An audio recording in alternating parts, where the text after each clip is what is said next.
Hey, Mark here, and I have a really fun giveaway. Actually, two giveaways for you. I have 5 Blu-ray copies of the 2026 murder mystery, The Sheep Detectives, and 5 Blu-ray DVD copies of the show Marshall Season 1 up for grabs. If you're interested in winning a copy, just shoot me a message and be like, Mark, I love Yellowstone. I like Yellowstone spinoffs. I like Marshalls. I like that it was the most watched show on network television last year. And also, Sheep Detectives. Sleeper hit. Charming. Wonderful.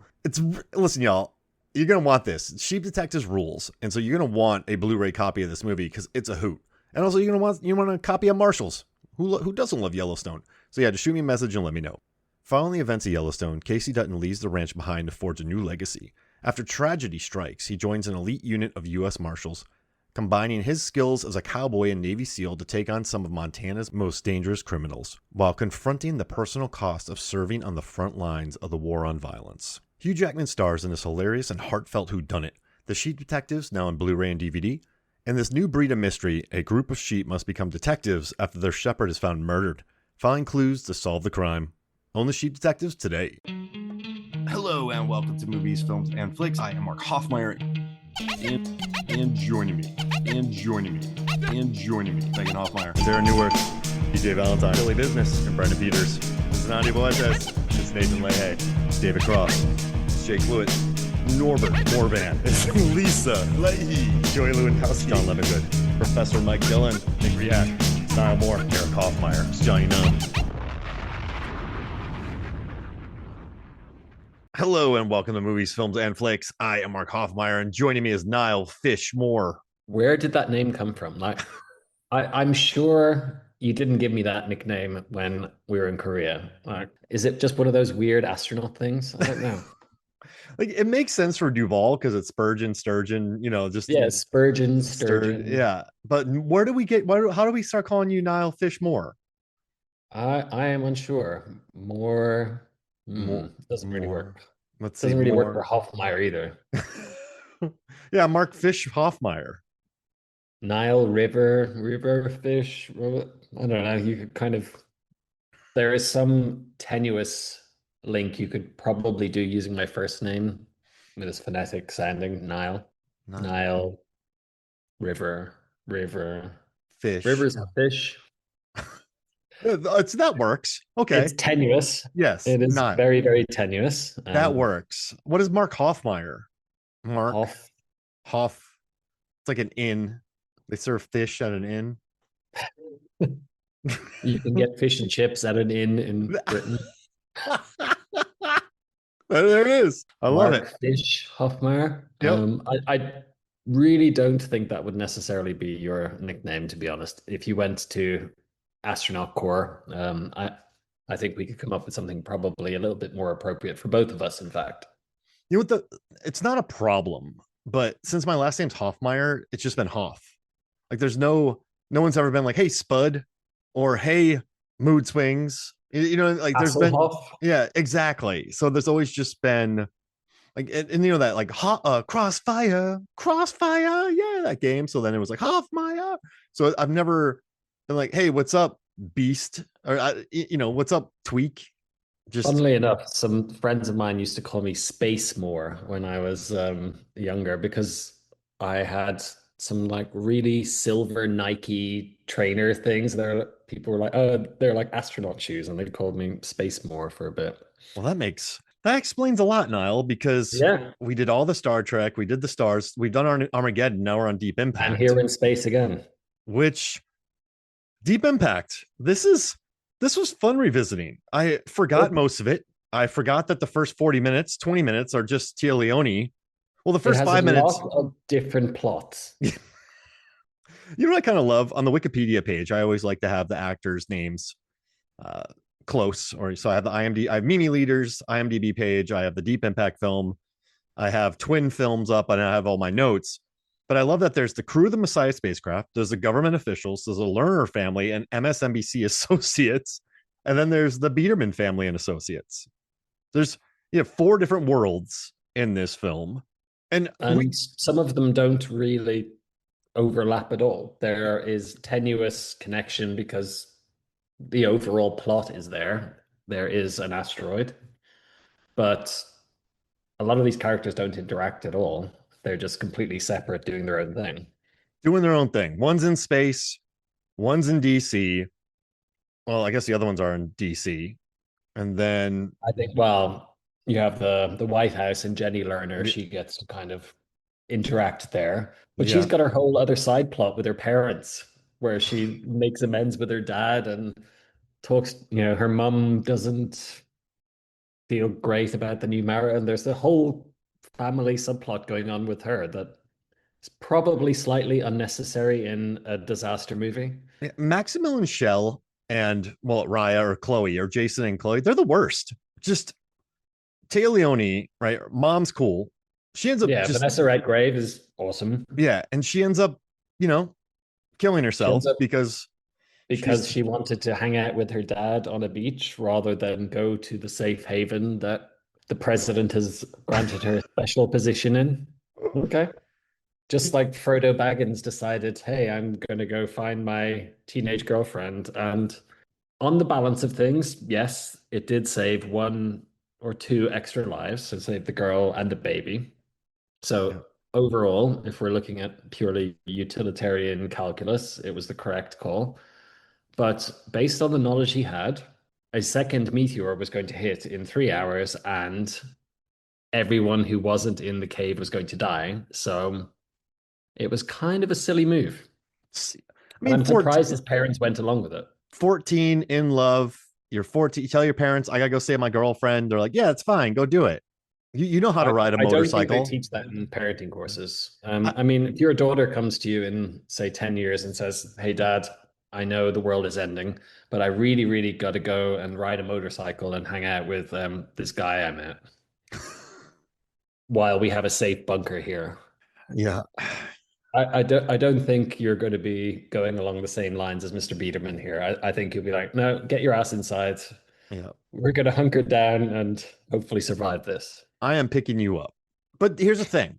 I went down a weird rabbit hole where I started thinking about the faculty and how fast Elijah Wood is in that movie. He's he's quick. Well, Sin City as well. He Yeah, he moves very, very quickly in Sin City. you are correct. And he's a speed, and I mean he Well, walks he's in Lord of the wiry. Rings, but yeah, wired there it is. He's wiry. Yeah. You just can't I love him in catch him. have you seen that Dirk Gently's Detective Agency, whatever? It was like a short-lived show that was based on a Douglas Adams book. He's in that as well. It's delightfully weird. Is But he yeah, squirrely in that one? Is he he's hard to well, he's always squirrely. and he's great in Ready or Not too, by the way. I love him in that movie. But in Faculty, he's fast. The football team can't catch him. So in this one, the water can't catch him. Like he and Lily Sobieski and a baby outrun a flood. And so I thought, I don't think I don't think I remember him ever dying in a movie. But boy, was I wrong. Because, Ice Storm, Spy Kids 3D, Sin City, of course.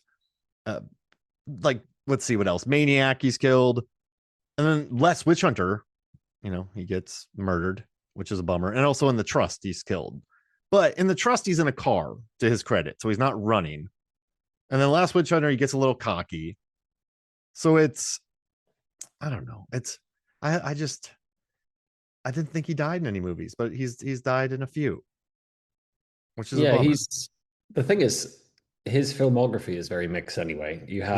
have Lord of the Rings, obviously, which is what he's most famous for. But then he pops up in a lot of little things. I'm pretty sure he didn't die in Back to the Future too, as the annoying little kid in the 80s bar in the future. Oh, you have to use your hands. What is it, a baby toy? Um, but I don't think he really needs to work after Lord of the Yeah. Rings, so he can just kind of do stuff that's fun Mm-hmm. and that he finds interesting, um, which you got to respect. I completely agree because lately he was in this movie called Come to Daddy, which is hilarious. He's very funny in Toxic Avenger. He's in a movie called I Don't Feel at Home in This World Anymore, which I actually really enjoy. That's a fun movie. And he's like, yeah, you know what? I'll do a movie with Nicolas Cage. I'll do a movie with Vin Diesel. I'll do a movie I called Grand mean, Piano where I'm John Cusack's a sniper. Like he's just popping up in these random films, and I love it. Nick Cage, you have a very good chance of that movie being memorable, regardless of what you do. who knows what you're going to end up playing opposite.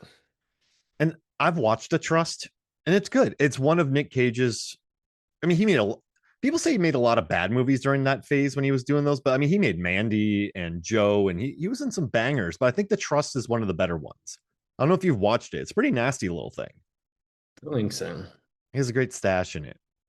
But yeah, I just went through a weird rabbit hole. Where Elijah Wood is a fast kid. He has some speed, and I like that about him. And he went back and he saved.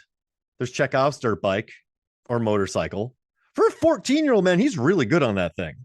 I guess we're led to believe that they have practiced on the dunes or whatever, driving these dirt bikes around. Or Yeah. Well, he's a high school student. Is he 14? Is that what it was? I thought he was 15 at the Oh, start. 15. Oh, And then okay. he was kind of 16 by the time Oh, that we makes got to sense. Okay. the meteor or the comet actually hitting. I don't know why I thought 14. Maybe I looked that up on another thing. But yeah, I don't know. I like of all the things in this movie that I remember, it's him on that mountain outrunning the flood. Well, that was it. Where I thinking back to the movie before I rewatched it, I could remember you had Morgan Freeman as the president. I did remember that Téa Leoni was the reporter. I didn't really remember a lot of the backstory or the kind of subplots that went along with it, but I remembered that she was in it. And yeah, I remembered him motorcycling to freedom with a baby and his teenage bride. And I remember them nuking the asteroid from the inside. Like, I remember Robert Duvall's final stand. Perhaps they should have hired the best deep core driller to get it right the first time. Yeah, yeah. Blow it up so it splits like right around Earth. I But yeah. mean, the mathematics of this movie, even though it's much better than Armageddon, it still irritates me. I've been thinking about a couple things lately too. And when it comes to twin movies, I like that Armageddon. It's like, listen, like immediately you know something's coming to Earth, like immediately. So there's no surprise. It will It's be just here in days. and with Deep Impact, you got to wait about 40 minutes. But the problem is the trailers already showed that it hits Earth. So I like that there's some suspense to it. There's a build up to it, but also it's always odd when you know a movie's called Deep Impact and the trailers and the posters showcase carnage, but then it's 40 minutes in when the character goes, "Yeah, an asteroid's coming to Earth." Does that make this is a much smaller movie than Armageddon? It's much more thoughtful. I mean, well, it had what, an $80 million Yeah, budget.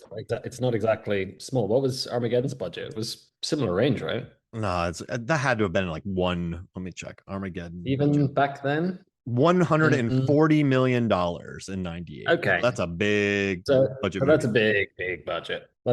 That's a big hunk of movie. But So, oh, that makes sense. this You have did to hide it. well. Yeah, Yeah. this worldwide, it was what, sixth gross that year. I think Armageddon was top, but this it grossed. I think I looked it up the other day in the 400 million. 350 million. Yeah, so 350 worldwide. On an 80 million budget. That's a profit. That's a That's big decent. profit. Yeah.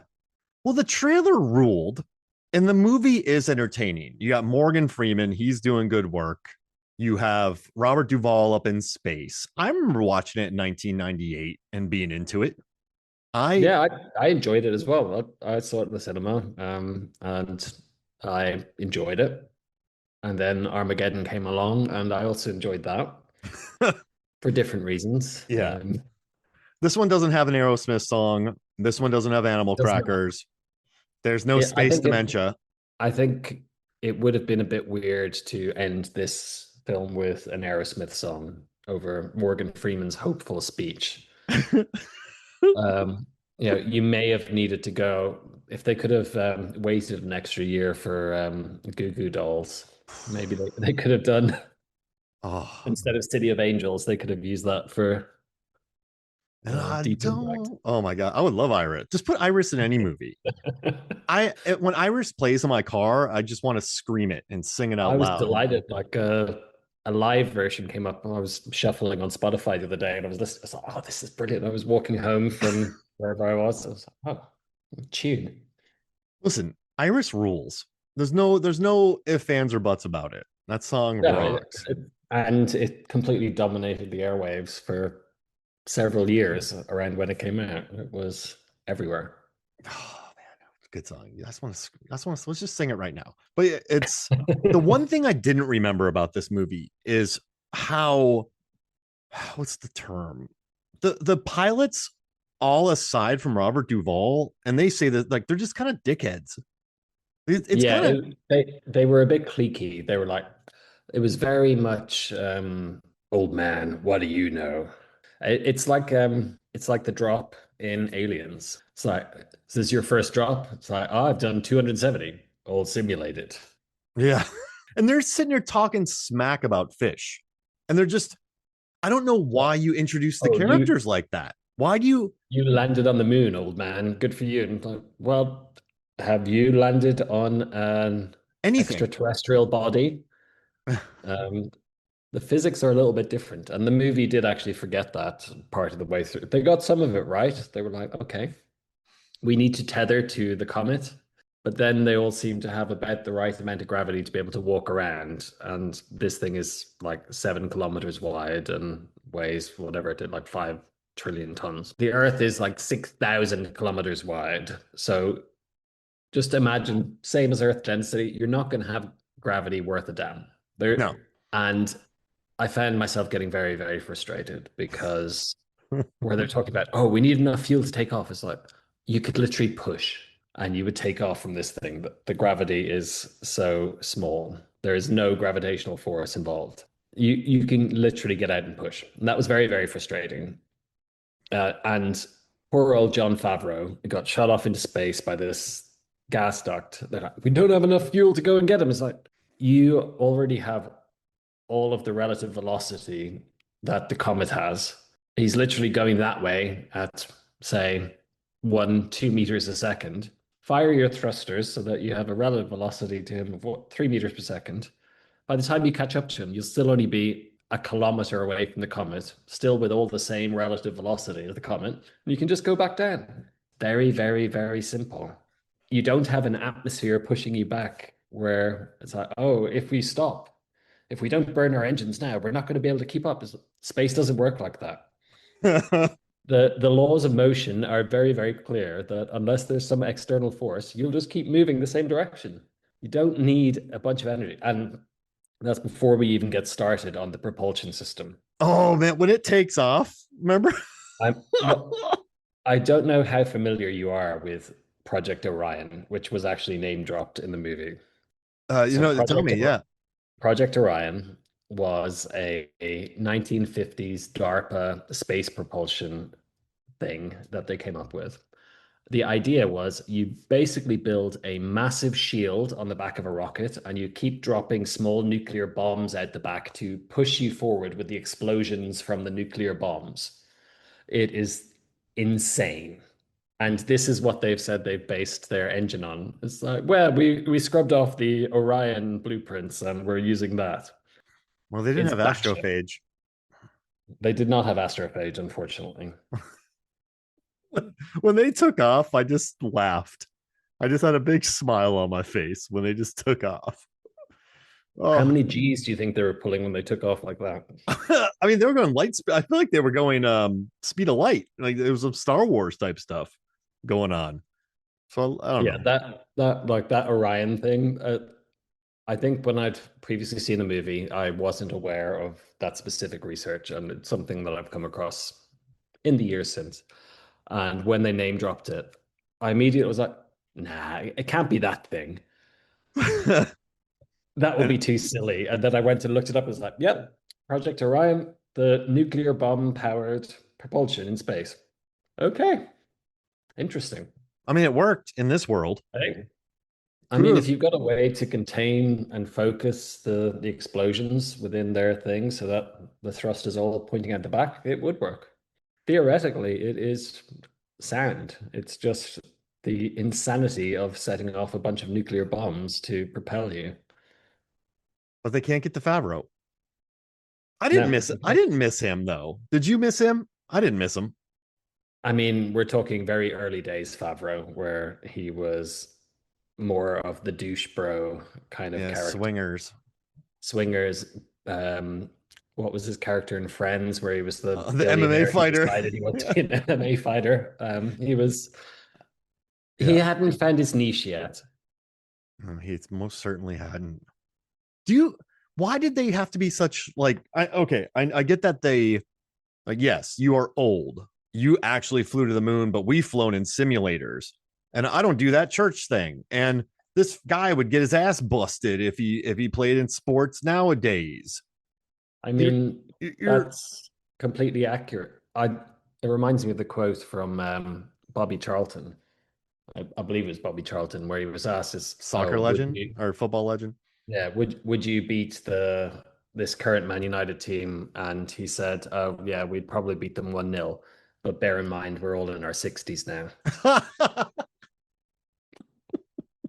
which I thought was brilliant. Yeah, that's amazing. And but yeah, I don't in a movie that's pretty amiable. It's quite optimistic. So I don't know why if we are following these people into space, why we want to immediately dislike them. I think Eldar does some good work. I like the line about we're all going to have high schools named after us. And he wins them over by Well, I reading think Moby Dick to him. she warms to Robert Duvall quickly. I Yeah. think out of all of them, I I think it was mostly that initial scene where they just wanted to create conflict for the sake of conflict. They were like, okay, we've shoehorned Robert Duvall in here. We need to address that we've shoehorned Robert Duvall in here. Let's make him have conflict. I mean, the writer was he wrote Ghost, one of the screenwriters. Yeah, Jacob's Um, Ladder. Some pretty good movies here. I mean, both these writers were. Well, he also wrote Deadly Friend, which kind of makes me happy. But yeah, and then what? Michael Tolkien, which is kind of close to Lord of the Rings. Yeah, he did like The Player, and good writers worked on this. I mean, But Spielberg was originally involved to direct, apparently, mhm. and And then he also, recommended Mimi later.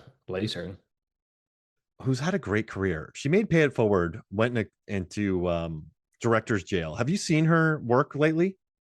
I don't think so. I was looking her up, and I haven't really. I didn't watch Leftovers, for example, which I know was her. Yeah, I mean, she also jumped on Morning Show. She's Morning Show. I've seen a couple of episodes. I don't know if I've seen her specific episodes, but I've definitely seen it. yeah. So I mean, she like went on it to help produce ER, and then she was like working on ER. Spielberg loved her on that. But then, yeah, I mean, her work lately on Leftovers and The Morning Show is pretty incredible. So she's done good work. She also did like Shameless, pretty much most TV shows. But I feel bad for her. She goes right. She makes The Peacemaker, good movie. Well, she had movies before this. She had Baby Broker, TV movies, but she goes and makes Peacemaker, which was a hit. Then she makes Deep Impact, big hit. Then she makes Pay It Forward, which made something like 30 million on a $40 million budget, and it has a 7.2 on IMDb. I mean, 7.2 is not to be sniffed at. Yeah, and then they're like, okay, you're not making another movie again. I mean, I feel like Brett Ratner made much worse movies that made much less money, and then he goes and makes more movies. Let's not get into that. But yeah, I kind of bummed. But I think she handles everything here well. I think this is a nice polished film. I mean, I think they could have. I know they left quite a bit out in the edit. Oh yeah, I've read that they'd fleshed out Elijah Wood and his bride's story a little bit more, but I feel like they could have tightened it more. Probably, I think the edit could have been a little bit tighter and more propulsive. But at the same time, and I think I've said this before about some other movies we talked about, it's sometimes nice to let a story breathe and live in the world. this movie does that. Probably Armageddon does not do that. Armageddon does not do that. Armageddon, we are go, go, go. This, you definitely get time to live with the characters as they're dealing with the situation that they're in. But I don't think the characters are necessarily quite strong enough characters that you care that much. Oh yeah, yeah. I mean, these are all one-dimensional characters, and the drama comes from, uh, let's get married, but I can't take my parents. I have a dad who cheated on my mom, And now 50-year-olds can't He go into now this. has a now I have a stepmom, and now 50-year-olds can't go in the Ark. So, but then my dad's going to show up and just show me a bunch of photos showing he wasn't a bad dad. I'll show you weren't an orphan. And then that's going to convince me that I should die rather than um, try to survive for 2 years in an underground bomb shelter thing. She lets the lady and her kid go. That's also, I like that there's a nice daycare inside that news station, Niall. Hey, they have good benefits. Yeah, I mean that's when she goes to pick up her kid from a in-house daycare. I'm like, that's pretty great. I Oh, mean, it was the 90s, and yeah, I think a lot of companies would have cut back those benefits. But in the 90s, people were encouraged to bring their kids to work. yeah. So you have, I thought that was impressive. So when she was there later, she also kind of took her scoop. But yeah, there's, Well, she was in ER, wasn't she? She was one of the doctors in ER, the ah, actress. I'm assuming that was the connection. a lot She of was like, time is spent with Téa Leoni, and yeah, she the doesn't register as a character, does she? her story is, I mean, I don't know what her motivation was other than she wanted to do her job. It it was a very that she seemed to have no personal life whatsoever. None, none. She hangs out Her with her her mom. her life was okay, I'm going to hang out with mom and then I'm going to reconcile with dad and die. She had no one else important in her life who she might have wanted to survive with. I mean, why didn't she go to her mom if she's like, if she's gonna go die with someone, go Well, die with mom. her mom had killed herself by then. I said that kind of Well, brutally. Her mom did commit suicide. fair play. Listen, but the dad showed up with a couple photos. Hey, And you know what I love that too? Like you break your mom's heart, you marry this young lady, and you're like, you should have been to you should have come to my wedding, bro. Come on. I mean, I guess if you're selfish enough to blow up a wedding, blow up a marriage, marry a woman half your age, then I I guess, mean, I didn't go to my dad's second wedding, but if I'd been in the country, I would have. yeah, It's one of those things where, okay, yes, if you're invited and you are able to go and you decide not to, then it's probably a little bit of a dick move by you, unless there's some bad blood. mitigating circumstances or Yeah. bad blood or whatever. But I don't really think, well, was she even the woman that dad cheated with, or was this just a next woman? I'm not even sure. I got the impression that he cheated and then they'd split up and then this was the next woman. Jeez Louise. He's out there. Maximilian's out there slinging it. Hey, he's doing well. He's married to Vanessa Redgrave? Heck He was yeah. married to Vanessa Redgrave and then decided no, he's going to trade up to Or just divide by and two. she was familiar as well. What has she been in? It's half the age. What was her And then she name? leaves him.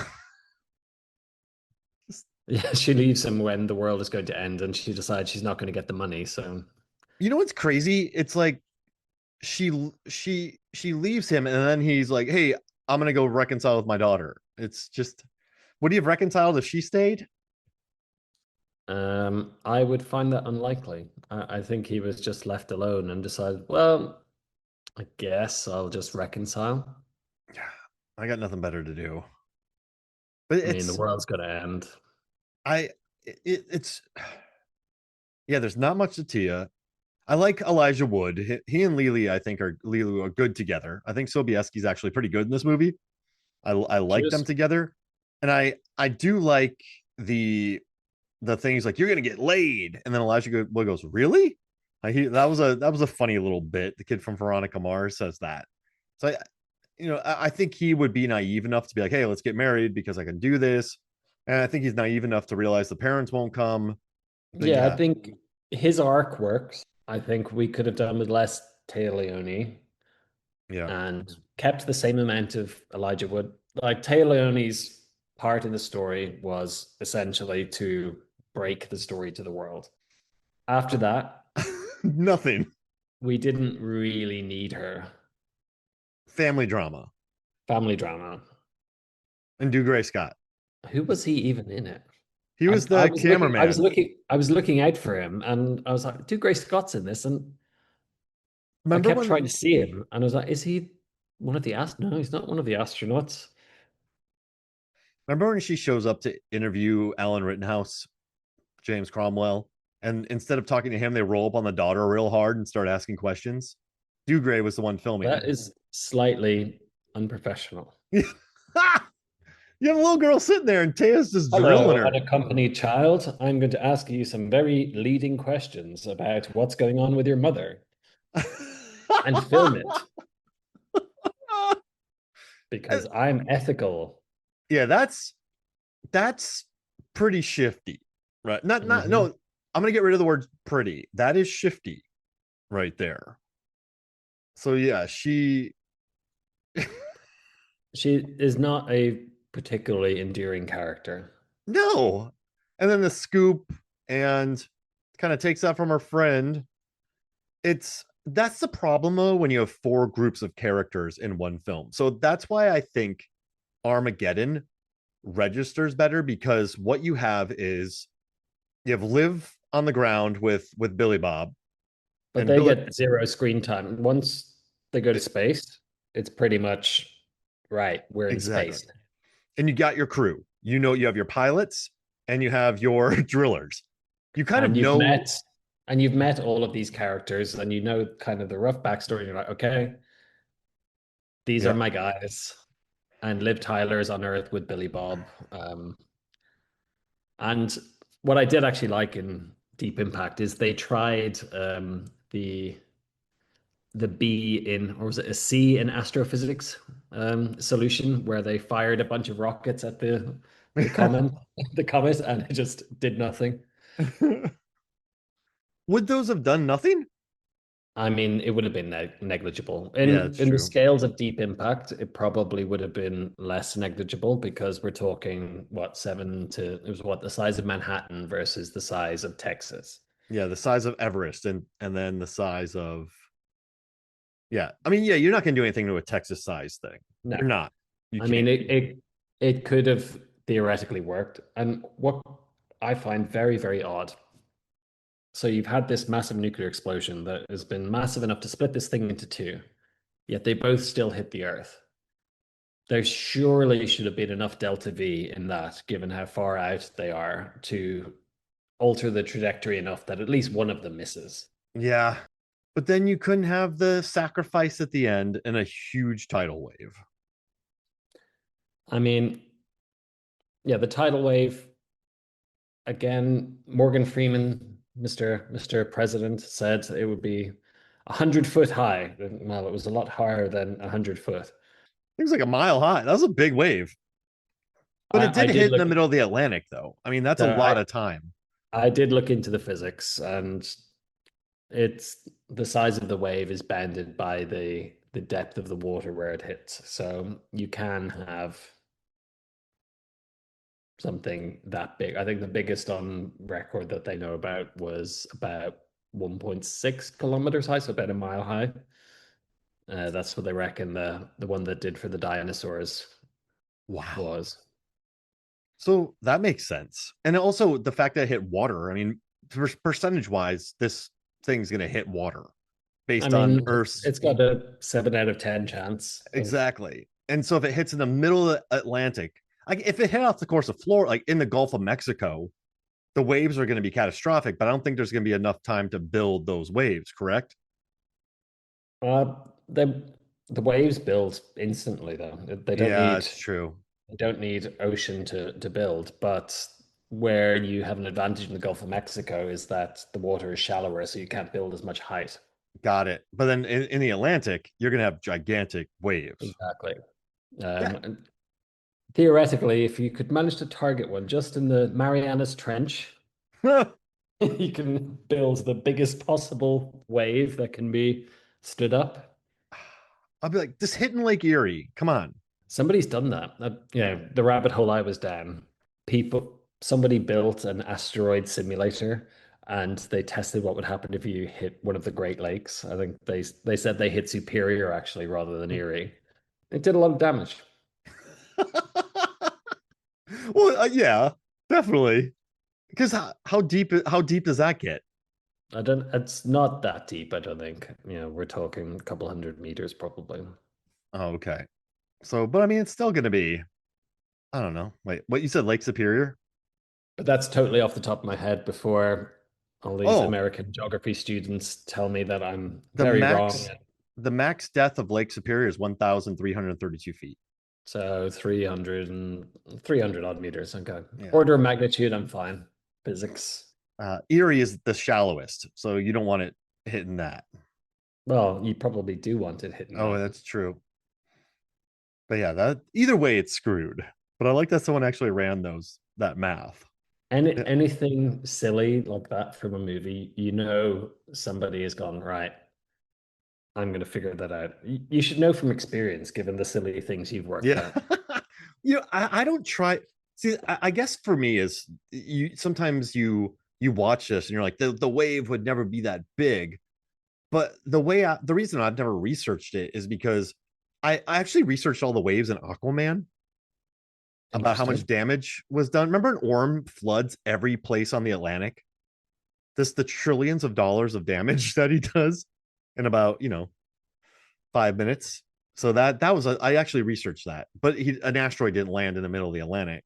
But I guess I just thought, hey, a giant piece of meteorite comet lands in the Atlantic. That wave is going to be huge. So I guess I just never doubted that, if that makes sense, because I guess I just did 1+1 = 2. Like a thing hits the water, there's going to be a wave, and so And there was, and I think the size of the wave is probably reasonably accurate for the impact and the location of the impact. It means Ireland is probably in trouble. yeah, Ireland, yeah, Ireland's toast. What about Iceland? I would say Iceland is also in trouble. I think the UK is probably all right because Ireland takes the brunt of the hit. It slows down everything. Because by the time the wave has hit, yeah, it just kind of gets broken on Ireland. The one thing that would have saved Ireland potentially is because we have the continental shelf. So the wave would have started breaking quite far out. So it may have been potentially lower by the time it actually came to hit land. So we might have only had to deal with, Galway and Mayo and the West Coast getting hit rather than other places. That's still a bummer though. Yeah, they're very, very beautiful places. And yeah, so I don't know. I like that bit. I would just go to Ben Nevis if I was in the UK. I think I'd be all right up there. What do you think? I would think so. Like Ben Nevis is high enough to avoid that. I would hope so. Yeah, I think I'd be good up there. Bring a bottle of Just Highland pop into Scotch. the nearest distillery on the way up and just go, all right, I will take one bottle of whatever you're selling and I'm going up the mountain. See you later. Yeah, give me a 16-year, 15-year. Let's see, what's Dalwhinnie, and I will be all I do right. like that. Yeah, That's Dalwhinnie's good, and that's a nice Highland too. drop. That's right. I like some. Nice drop. I'm not going to the islands. That's for sure. I'm not. I'm. But that would be a poor choice. I, Even though it is my favorite scotch, it's same. I would not be going there. I do love the Isle of Skye, but I'm going to Ben Nevis. So yeah, but I like the wave bit. Even when she goes daddy and they get smacked by the wave, it still hits, for lack of a better term. It still hits pretty hard. It's a well performed scene. You have two good actors hugging each other, and Yeah, then I think a lot of what works in this movie is, particularly on reflection, is where you have that companion piece to compare it to, where you have 150-mile-an-hour Armageddon versus almost Star Trek the motion picture levels of slow at the beginning, Deep Impact. yeah, and I think But that's the why second is much more realistic.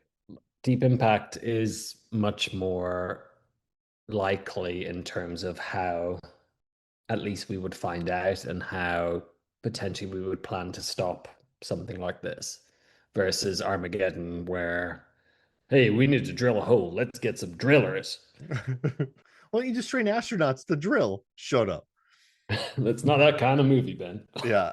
I and I think there's some really neat character moments in this. There's a scene where Elijah Wood reaches over and grabs Lily Sobieski's hand, but the way she Yeah, doesn't I react noticed to it, that. Like I thought that was quite a sweet moment where they were sat, I think it was when they were watching the Messiah take off or something going on, and so okay, I can see they're close.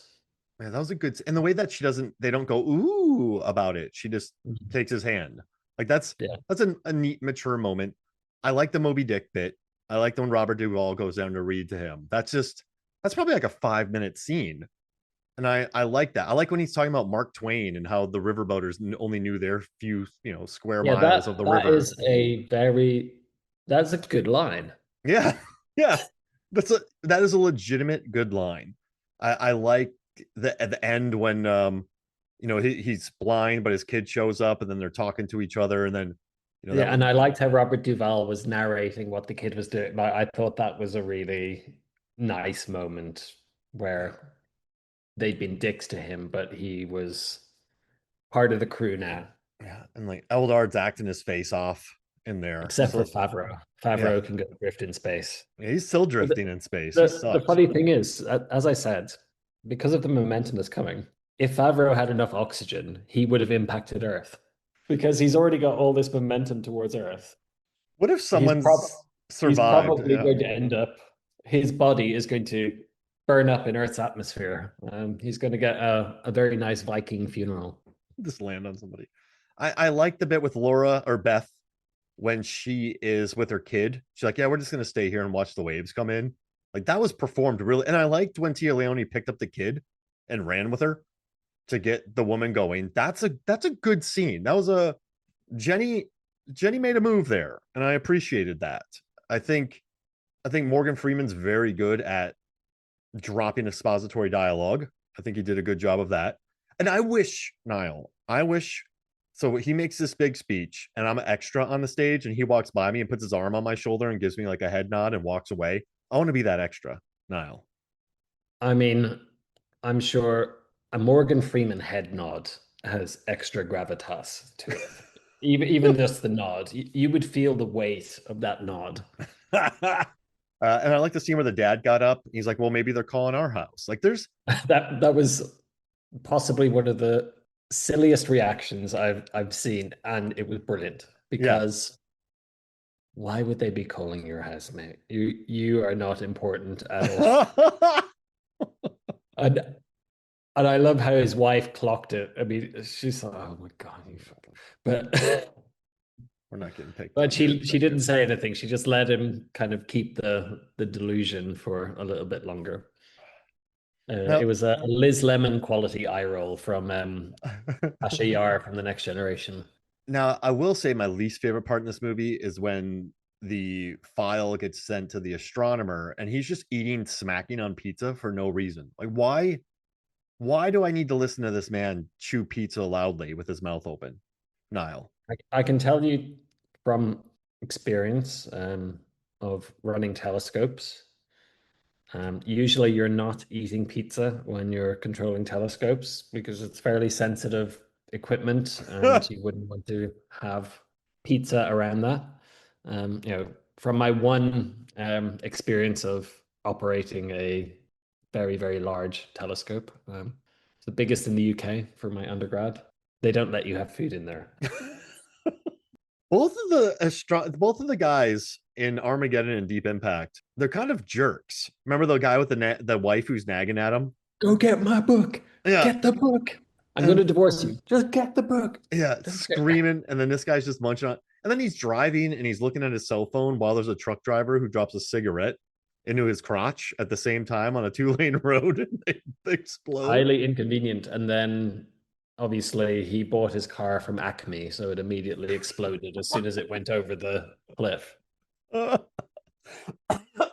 So there is a personality to this movie. I mean, there's some scenes that are in other movies for like just that, but then there's other little moments that I think were nailed. And so And I think it does build nicely. I think the sacrifice is played well. You have the family showing up who are introduced. There's that one scene where, let me get his name, when Blair Underwood, remember when his wife was talking to him, and or his fiance, and he's like, I ain't going to no church. He's like, you won't get me nowhere towards any churches. And then before he blows up, he's like, hey, keep doing the church thing. Like, I'm sorry about that.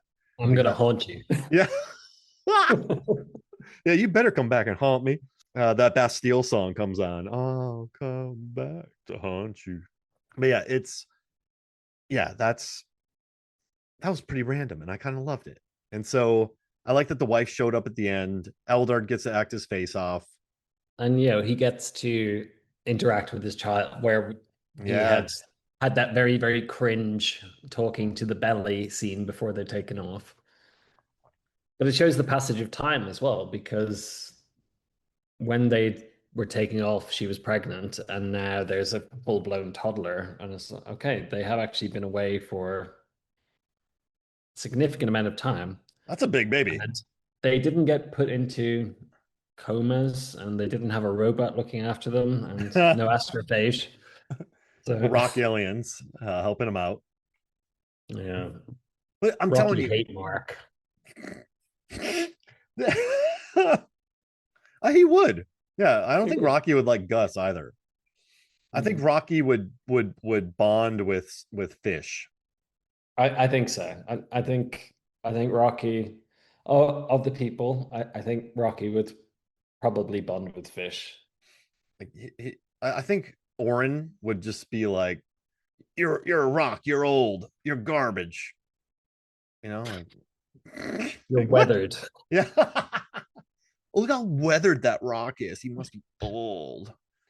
I bet he hasn't done 500 simulated landings. He's not trained for this mission.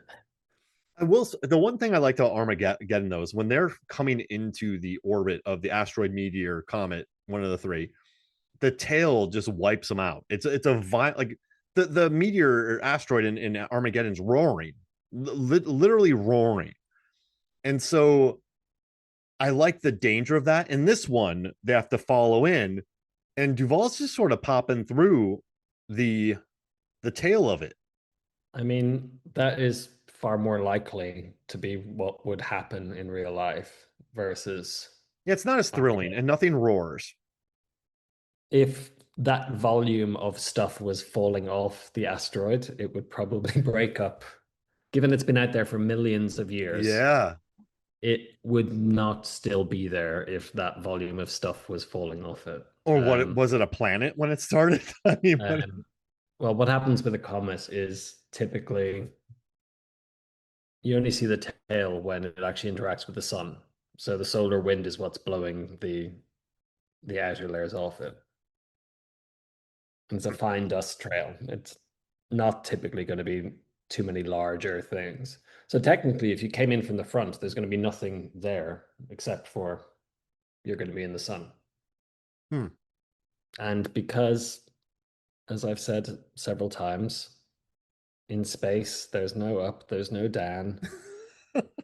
Once you have zero relative velocity, you only need to move a tiny bit. It's very, very, you can softly put yourself down on the very front of the asteroid and just do what you need to do without having to fly through the tail. But I get in movies for dramatic effect, flying through the tail and flying like you're flying an atmosphere, twisting your wings and flying like a plane is more cinematic. So there's no east, west, north, south in space. You're saying no up, down, left, or right. But if you just went to let's say you're in Earth, you're looking up the right side of the comet. If you just loaded up 8 nuclear bombs on the side of it, and it's the size of That would Everest, probably do the job. it would push it off of its trajectory, correct? One would think so. In a perfect world.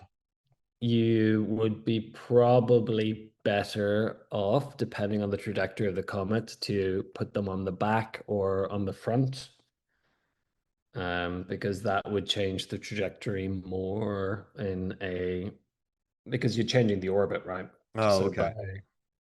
So basically, by putting it at the front, you're slowing it down, which means its orbit becomes more shallow, which means it might not actually intersect with Earth's orbit at all. Its orbit would potentially become shallower and it would be closer to the sun and it would go off in a completely random direction, at least based on the trajectory they showed in the movie. Or you can speed it up, same effect. You'd have a completely different slingshot around the sun. If they're already after the comet, after the sun, which sounds like a very, very silly way to get there because the fuel needed to speed up and slow down and intercept the comet after it had been through the sun would be ridiculous. Then you're in more trouble. Oh, And that's okay. why your Titans didn't work because at the point where they're hitting it with all these bombs, the angular deflection you're going to get is just not going to work because even if you deflect it by 5 degrees, that 5 degrees is still going to land you somewhere on the earth. You're basically deciding, hey, I'm going to hit you in the Atlantic versus I'm going to hit you in the middle of North America. If that entire asteroid landed in the Atlantic, what would that look like? It's you would have a big wave, but also because it's big enough to essentially evaporate all the water around it, you have the same effect as it hitting anywhere else. You would have a massive dust cloud. You would have essentially all life on Earth getting destroyed. Okay. Fair Once it enough. gets to a sufficient size, where it lands is irrelevant. Yeah, that makes it's the size of Everest landing. That's trouble. It is. Anywhere. What's the best place? Is there any best place? I mean, the Pacific, Middle of the uh, Pacific? it has more water to land in. It can be slightly bigger before it would kick up a dust cloud. You'd still wipe out the entire Pacific Rim. Yeah. But in terms of the world, How long would it take for the waves to hit other countries? well, it depends where it lands, right? That's true. Well, this is fun. You're screwed Yeah, either way. yeah, it is irrelevant. Yeah. But it's fun to imagine the scenarios. It is. There was a thing on YouTube called How to Survive Deep Impact, but I didn't want to watch that because I think I've watched one of those before and the guy does very little research and he just is I like, mean, you just live to in a bunker. survive what actually hits, just go up the Rockies and you're fine. Go up the that's it. Just bring some food, couple Go couple up your pounds of go up jerky. your nearest mountain and you're probably fine. Oh hey. Well, Georgia has some. No, but we're pretty close to the coast. I'm in northern Georgia. Drive west. But yeah, I know. Well, I digress. But what I mean, else? Florida's gone, but Yeah, toast. Toast, toast, toast. Which, I got stuck in a no name flood there once. So I mean, yeah, if an asteroid lands, you're toast. But I mean, Florida's going to come back stronger than ever. It's just what it does. Gets hit with everything out there. What else? Anything else? Oh, go. Okay. I want to do something real quick. So let's talk about some twin movies real fast. And I want you to rate these 5 twin movies. So 1 to 5. Does that work for you? okay. I would say the most famous ones are what? Deep Impact and Armageddon. Then Dante's Peak and Volcano. Yes. And then Bugs Life and Ants. Oh yeah. And then I want to do the White House movies. Olympus Has Fallen Olympus Has Fallen, White House Down, was and it? White House Down. And then let's look for another. There's another one that is very similar. So we have those 4. Oh no, I mean, oh no, that was a couple years apart. So we have start ranking those 4, and I'll chuck another one in for you. And then No Strings Attached and Friends with Benefits. Oh yeah. Rank those 5 as like a team together. Okay, so if we're ranking them as a team, Also, Observe and Report and Paul Blart Mall Cop came out the same year. Couldn't be I different I movies, think but objectively you got to go the wait, animated one don't kill me, first. don't kill me. We're gonna add Prestige and Illusionist in there too. Ooh, 2006. that. See, I do love the Prestige. I think Prestige is my favorite Nolan movie. All right, so Prestige, Illusionist, number 1. Ants, Yeah, Bugs Life, number 2. and Spoke Life number 2. I think I'll go the Meteor twins for number 3. Deep and Arm. Okay. Um, I would go Dante's Peak and Volcano for for 4, and then I would go the White House duo for 5, and I would put the Like keeping it complicated, casual. keeping it casual with your friend rom-coms um at the Keeping it bottom. casual rom-coms. That's pretty fair because I don't like the Timberlake one, and I think No Strings Attached is interesting because Natalie Portman's in it. And is that Ashton Kutcher and Natalie Yeah, Portman, and yeah. then Timberlake? Is it Timberlake and it's Kunis. Mila Kunis? Yeah, that's it. And then I like White House Down and Angel. I like both those movies, but I also love Dante's Peak and Volcano. I think I really like Dante's Peak. yeah, Dante's Peak is a fun one. that movie rocks. Deep Impact Armageddon, that's a good combo. But yeah, I guess Prestige Illusionist, if we're just talking, that's a good ranking. I like your ranking. I think I think, well, yeah, Volcano's okay. And I think Armageddon trumps that. So, but also Dante's Peak and Volcano have some pretty good kills. The lava kill with the legs, and then the I grandma in love that Dante's one in Peak. Dante's Peak with the grandmother and the boat Acid. where she drags the boat across to save the kids. Yeah, that's pretty good. But yeah, I think Prestige Illusionist. Because I Norton's mean, really good. You got Prestige Giamatti. is one of my favorite movies, full stop. I absolutely adore that movie. So as soon as you mentioned that, that was going number 1. Fair. Oh wait, what about Chasing Liberty and First Daughter? Those are two president daughters. I mean, I've only seen one of them, which was First Daughter, and it wasn't very good. So I'll put it bottom because I do not think either of those are particularly good. Oh wait, Mission to Mars and Red Planet, 2000. They are both quite bad as well. I'll put them above the First Daughter, but below the rom-coms, maybe. Okay, okay, Mars. And then what about End of Days and Stigmata? Hell movies from '99. Ooh. I've got a soft spot for End of Days. A bit of Schwarzenegger. Yeah, yeah, Gabriel Byrne as the devil. yeah. Where does that Um, go? let's put that after the volcano movies, I Oh, think. that's actually where I had it. That's awesome. It's End of Days, so it goes with all these movies. Yeah. All right, let me find a couple. I'm actually having fun with this. So this is good. Well, that doesn't really work. Oh, no, that's not the same year. Let's see. I'm getting there. I'm getting there. Saving Private Ryan and Thin Red Line, but those aren't really close. Oh, I got one. Murder at 1600 and Absolute Power.